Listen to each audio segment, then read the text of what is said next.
When I was trying to think of what would be useful to talk about today, there's a lot of things you can cover, but this was sort of central in my mind. When we're thinking about airports, we're thinking about aviation. So what are we worried about? What are the exposures that we think are pertinent to health? Who is at risk? Who are the people that we tend to be focused on and worried about? And what are they at risk for? What are the diseases? What are the health outcomes that we really are primarily focused on? What can we learn from health studies? And I'm going to give one example of a study we did a few years ago, which I think had some considerable strengths and had some weaknesses. Every study's like that, but try to shine a light on it to give a sense of where the work could go, and then give a few examples of some directions that we're taking things now, and some others are. And this last topic is sort of a vaguely written bullet, what should we be doing now? And I'm kind of thinking of that in two ways. One is, what should we as researchers be looking at right now to try to answer some of these questions? But also, what should we collectively, as citizens, as people who live near airports, be doing right now to advocate, to inform, to understand, to take action at a policy level? So where do things stand? What should we do? So you're not meant to be able to see all the little font things here, and I'm not going to talk about them, so don't panic. I put this up here just for a couple of broad points. This is from a paper about a decade ago, but I think the framework holds. And this links noise exposure with cardiovascular health. And I want you to sort of think of this in two big buckets. The first is the kind of top side of the graph that says, what can noise do to you sort of immediately? And there are things up there like sleep disturbance, like annoyance, things that can contribute to stress. And I think everyone probably finds that pretty intuitive. You're exposed to noise, it wakes you up in the middle of the night, that is not a good thing, you get stressed out, you get annoyed. So that's, I think, a pretty well established set of literature and pretty intuitive. The bottom half is a whole separate set of literature that's out there, different researchers, different investigators saying, if you are more stressed out, if you have disturbed sleep, these things can contribute to high blood pressure or hypertension, and this puts you on the pathway to cardiovascular effects. Now, the tricky thing is trying to get all the way from the top of the diagram to the bottom in one study. And studies have struggled with this sometimes just because of the volume of information that's needed, the fact that people with severe cardiovascular disease, it may be a more rare event. But there's a lot of literature out there that gets at each one of the links in the chain, and I think there's a pretty good sense that this full flow of information is, again, fairly intuitive, and that there would be a good logical reason for being worried that noise exposure could contribute to cardiovascular disease. Now, I have another ugly kind of box and arrow plot with technical words here, and again, don't worry about the details. What I want you to note here is, here we're starting with air pollution at the top of the line. Things are flowing down through a lot of different pathways, but we end up at cardiovascular disease on the bottom. So the pathways are not necessarily the same. We're not worried about the exact same mechanisms, but we're worried about the same kind of outcome here. So we see a fairly logical flow and a pretty strong literature bringing noise to cardiovascular outcomes. We see a very strong literature linking air pollution to cardiovascular outcomes, and so we see some confluence here of people that we may start to worry about. And parenthetically, I think for many of us, it's much more intuitive to think of air pollution affecting the lungs. That's where the air goes in, you inhale, you think about asthma attacks, similar outcomes. But it's really been in the past couple of decades that there's been increasing focus on cardiovascular health.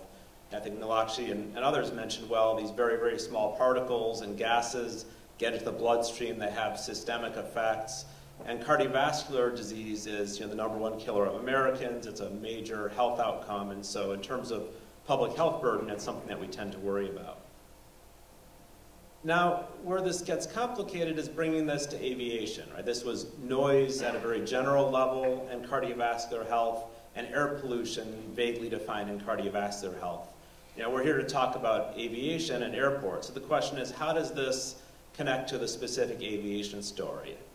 I think on the first part of this, on noise, it is complicated because you measure a certain number of decibels. It's not always the same thing. You have different sources of noise, obviously. Aircraft, traffic, trains, your noisy neighbors. They all can be measured with a measure of decibels, but people react to them differently. I like to think of the example of crickets chirping on a summer evening. Some people would find that pleasant and soothing and it would put you right to sleep. Some people would find that incredibly annoying and it would keep you up all night. You know, it'd be the exact same noise, exact same measure, but perception matters. And this gets in this notion of sound versus noise. If it bothers you, it's noise. If you find it pleasant, then you might just consider it sound or background noise. So there are the things that we can measure or model with noise, but sometimes the metrics don't always reflect the things that we really are worried about. Now on the air pollution side, again, what is specific to aviation? I put up here ozone versus ozone, just to make the point that for some pollutants like ozone or nitrogen oxides or a lot of other pollutants, it doesn't really matter where it comes from as long as you're being exposed to it. So if you're exposed to a bit of ozone related to an airport versus a highway, if it's the same amount of exposure, it's going to have the same amount of effect. But a lot of people have talked about particulate matter, and that's where the story could get more complicated because particles are just liquid or solid substances suspended in the air, and those have different kinds of compositions. And again, previous speakers have talked about how particles from aircraft may be smaller than particles from other sources in the near field. They may have different chemicals associated with them.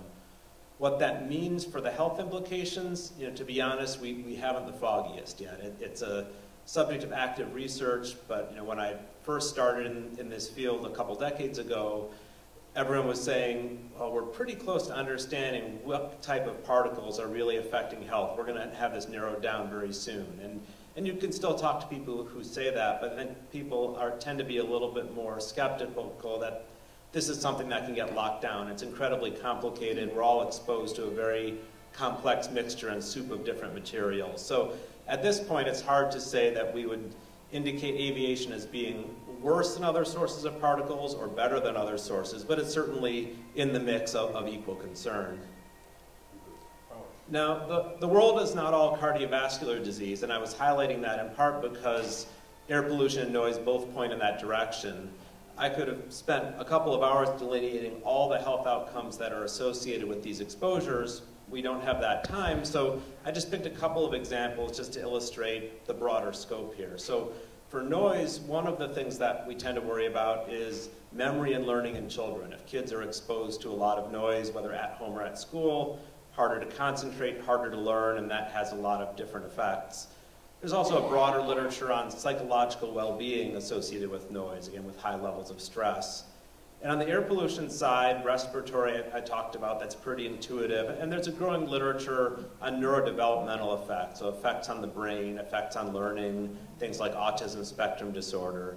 So there's a host of different health outcomes. But again, getting to the macro question, who might we be most worried about, you can certainly see a confluence of outcomes, things like cardiovascular disease, where we tend to focus on older populations, and things like memory and learning, certainly respiratory effects. When you're talking about developing lungs, we tend to worry about kids. So like with a lot of environmental effects, it's often the age extremes that we worry most about. Not that we're not worried about people 18 to 65, but the effects may be most severe in the oldest and in the youngest populations.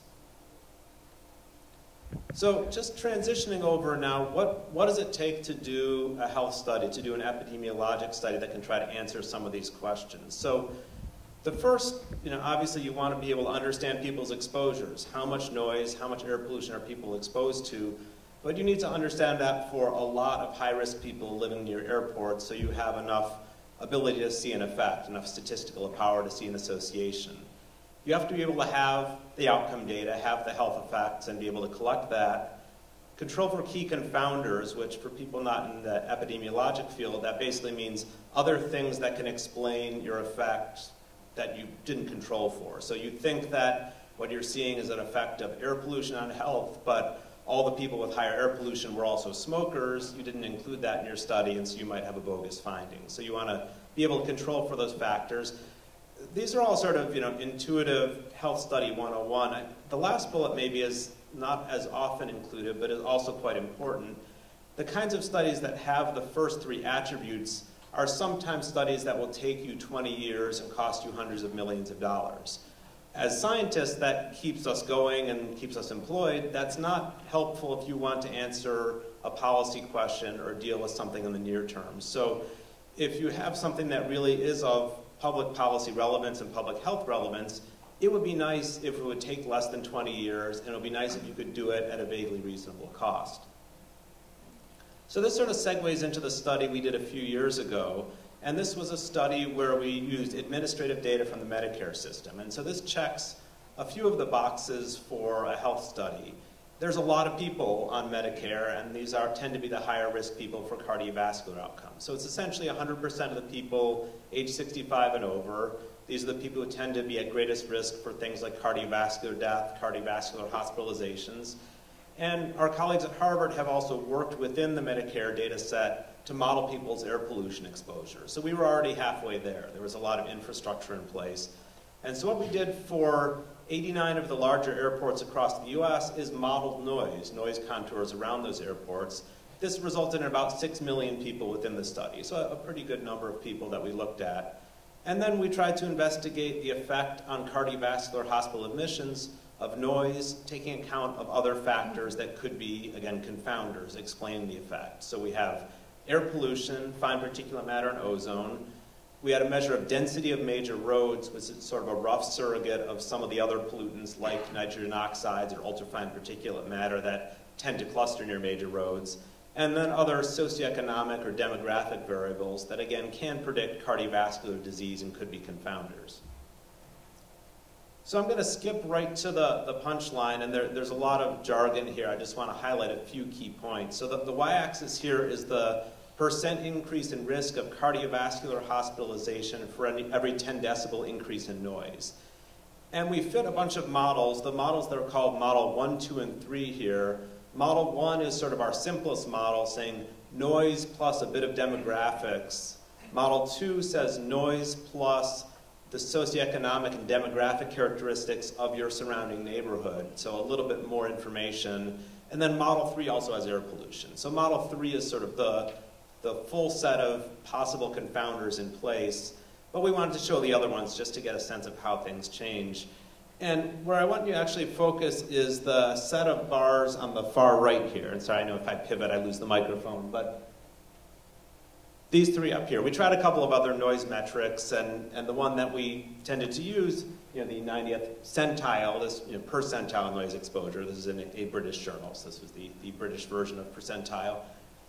And so what you see here is Model 1, Model 2, Model 3, and this white line here is the 0 line. So if the bar doesn't touch that line, it's a statistically significant effect. So what we basically saw was there was an effect on the order of a 5% increase in our basic Model 1 without other things. When we put in neighborhood factors, socioeconomics, air pollution, it basically didn't move. There was a little bit of shift, but if you look at Model 2 to Model 3, including air pollution, which might be the biggest confounder to worry about here, these two bars are basically the same. So this is not an air pollution effect here, this is a noise effect. We also tried to address the question, at least in a limited sense, of what level of noise are we going to see the effect at? This is obviously important to know if this is happening at all levels of noise or if it's isolated to the highest level. And so we did sort of a simple comparison of, are you different if you're in a low bin of noise versus a medium versus a high, and then the extreme, sort of the low to the high. And what we saw was a difference between the high group and everybody else, but the low and the medium groups were pretty much the same. So the high group here, and high here, is greater than 55 decibels, and this is where we get quickly into the weeds of noise jargon, and so I don't want to go there, but it's 55 decibels DNL, so that day-night level average, which someone earlier may have talked about, and with some sort of specific nuances of how we calculated it. That's the level at which we were seeing effects. Now, even with that, we found it hard to interpret, a 5% increase per 10 decibel, this, that, so what does that actually mean? So what we did at the end of doing those analyses is calculate something called the population attributable fraction, which basically tells you if you could take away that exposure or take it down to the lowest level possible, what would happen? And this, I think, gave us a little more grounding. So when we did that, we said, if you could take everybody's aviation noise of these 6 million people down to the lowest level that we saw in this study, you would decrease cardiovascular hospital admissions by 2.3%. So that's the amount of the burden that was attributable to noise. We did the same thing for the two air pollutants, and we saw about 7% for fine particulate matter, about 4% for ozone. So add them up, call it about 11%. So the effect of noise was not as large as the effect of air pollution here, but they're certainly on the same scale as one another, and both were measurable. I say interpret with caution here because clearly you can't wave a magic wand and make all of the air pollution magically go away or all the noise magically go away, and there's a lot of other nuances in the calculation. But this is sort of a high-level sense of, is this a big thing, is this a small thing, is it a medium thing? Now there are some limitations, and I said I wanted to highlight the limitations in this study. Obviously, if you have 6 million people, that's great, that's a lot of information, but when you're working with administrative data, you can't know people's address. There are privacy concerns. So we only knew the zip code where they lived. So right there, there's some imprecision and maybe large imprecision in the degree of noise that we estimated for them. You also don't have a lot of individual information about people. So you know things like age and race and gender, but whether or not someone is a smoker, you don't know from these administrative data. Now that is a potential problem because we know things like smoking and diet and so forth are major risk factors for cardiovascular disease. But one thing I didn't say before about confounders is that they have to have the same patterns as the exposures you're worried about. So for smoking, for example, to explain our findings, you would have to argue that the smokers tend to line up with the noise contours of the airport. So it's not even just being close to the airport, it's these skews of noise contours. And that seemed like a fairly implausible argument. So we felt pretty comfortable that that wasn't the story. It's also not looking at things over time. It's just looking at noise within a given year and the hospital admissions within that year. And we'd want to know something about how things evolve over time.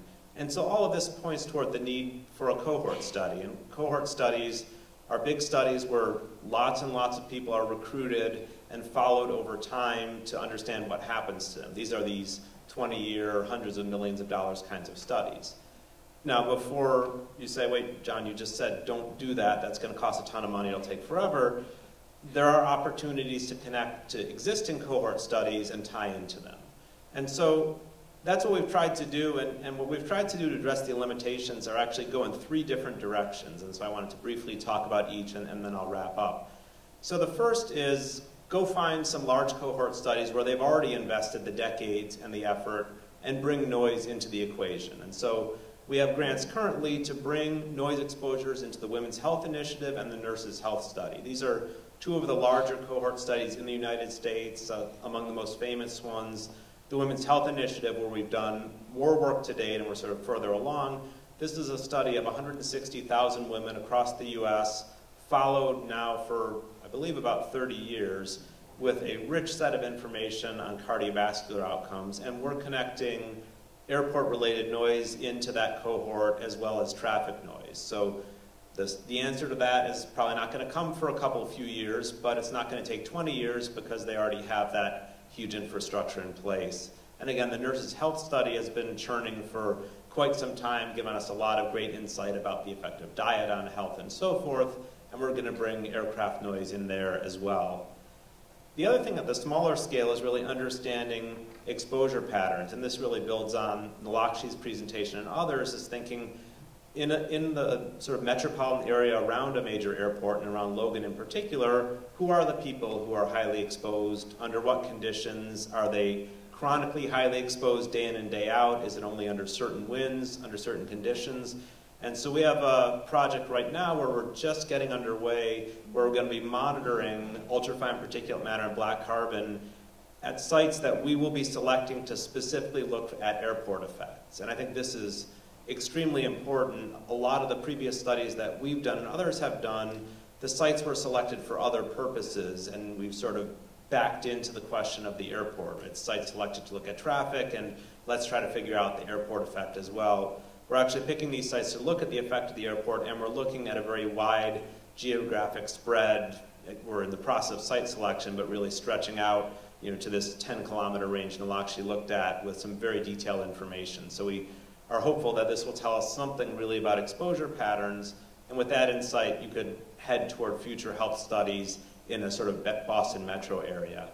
And at the smallest scale, I'd be remiss if I didn't say we spend most of our time indoors, right? We're not outside most of the time. We're usually indoors. A lot of that time is at home. And that has a big influence on our exposure to air pollution and to noise. If we shut the windows, we're exposed to something different than if we have open windows. If we have air conditioning, that has an effect.